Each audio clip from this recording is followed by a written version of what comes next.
While I was in Guatemala, I had the wonderful privilege of washing the children's feet. I asked this little girl what her name was, and she looked up at me with her big brown eyes and said, Jesus. And that translates to Jesus. And there I was, washing Jesus' feet. You really don't know how it will change you till you leave. You have to leave what you know, you have to leave what's comfortable, and take that risk. God is not an American.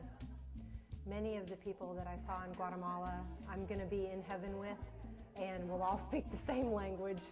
We focused on their needs and ministered to them, but we all learned something. And what I learned was joy and obedience.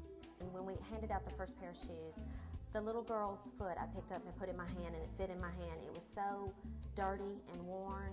This little boy, I went up to my room, and as I came out, he had climbed up to the second floor and was hanging over this rail and asking if I could purchase him a Biblia. A lot of the women on this trip, it was their first mission trip, and some of their families were very anxious. I really felt extremely changed. It changed my perspective about the world, because I'm always thinking about, okay, we're on the same time zone as Guatemala. Wonder what's happening now. Not what happened on our trip, but what's happening right now. What's happening in the lives of the people that we came in contact with. The Great Commission's not an option. Jesus tells us to go into all the world and make disciples.